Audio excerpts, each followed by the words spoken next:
আসসালামু আলাইকুম ফ্রেন্ডস।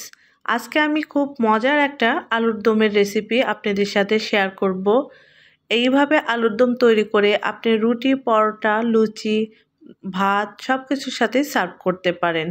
আর এই রকম করে যদি তৈরি করে একবার খান তো বুঝতে পারবেন কতটা মজার। আর খুব সহজেই ঝটপট তৈরি করা যায়। কিভাবে করেছি শেয়ার করছি।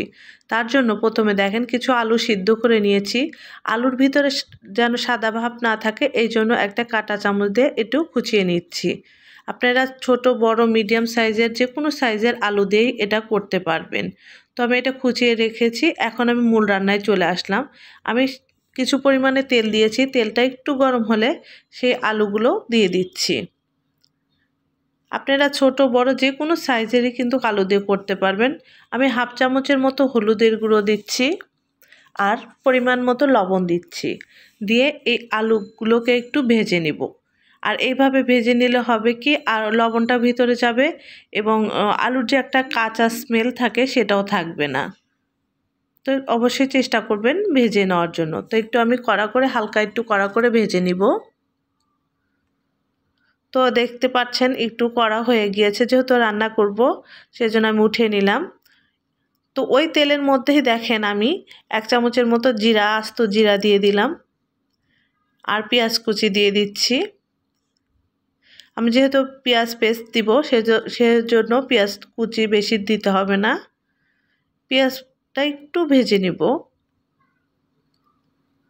একটু ভাজা হলে আমি মশলা অ্যাড করব। এক এক করে আমি মশলা অ্যাড করব। এখানে টমেটো পেস্ট আমি রেখেছি, 2টা টমেটো পেস্ট রেখেছি, সেটা আমি দিয়ে দিলাম। মিডিয়াম সাইজের 2টা টমেটো পেস্ট করে রেখেছি, সেটা দিয়ে দিলাম। আমি পেঁয়াজ পেস্ট দিয়ে দিলাম 2 চামচের মতো। আদা পেস্ট আর রসুন একসঙ্গে আছে, আমি 2 চামচের মতো দিয়ে দিলাম। হলুদের গুঁড়ো দিয়ে দিচ্ছি 1 চামচ, মরিচের গুঁড়ো দিয়ে দিচ্ছি 1 চামচ আর ধনিয়ার গুঁড়ো দিয়ে দিলাম 1 চামচ। আর আমি দিয়ে দিব পরিমাণ মতো লবণ। লবণটা যেহেতু আমি ভাজার সময় দিয়েছি সেই হিসাবে ব্যালেন্স করে লবণটা দিতে হবে। এখন আমি মশলাটা একটু কষিয়ে নিব।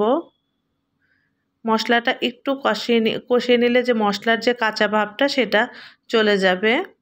তাই মশলাটা একটু কষিয়ে নিচ্ছি। তো আপনারা দেখতে পাচ্ছেন মশলাটা সুন্দরভাবে কষানো হয়ে গিয়েছে। এই পর্যায়ে আমি কাঁচামরিচ দিয়ে দিলাম। একটু জাস্ট মুখটা একটু ফালি করে কাঁচামরিচ দিয়ে দিলাম।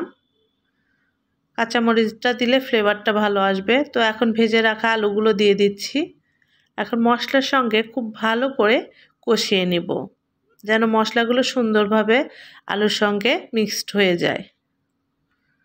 তো আমি মিডিয়াম আঁচে এগুলোকে একটু কষিয়ে নিচ্ছি। তো সুন্দরভাবে কিন্তু মোটামুটি দেখেন আপনারা মশলা কিন্তু আলুর সঙ্গে খুব সুন্দরভাবে কষানো হয়ে গেছে। এই পর্যায়ে আমি পানি দিয়ে দিচ্ছি। আসলে এটা সিদ্ধ হওয়ার কোনো দরকার নেই, যেহেতু আমি সিদ্ধ করে নিয়েছি সেজন্য বেশি পানি দিতে হবে না। আমি হাফ কাপের মতো পানি দিয়েছি। এখন ঢাকনা দিয়ে আমি 5 মিনিটের জন্য অপেক্ষা করব মিডিয়াম আঁচে। 5 মিনিট পরে আমি ঢাকনাটা খুলে নিলাম। তো আপনারা দেখতে পাচ্ছেন এখনও বেশ কিছুটা ঝোল আছে। এই পর্যায়ে কিন্তু অবশ্যই লবণটা টেস্ট করবেন। আমি টালা জিরার গুঁড়ো দিয়ে দিলাম 1 চামচের মতো, এতে ফ্লেভারটা ভালো আসে। আর গরম মশলা গুঁড়ো দিয়ে দিলাম হাফ চামচের মতো।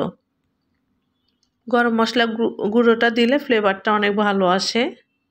আর কিছু পরিমাণ ধনিয়া পাতা কুচি দিয়ে দিচ্ছি, এতে ফ্লেভারটাও ভালো আসবে, দেখতেও ভালো লাগবে, খেতেও মজা লাগবে।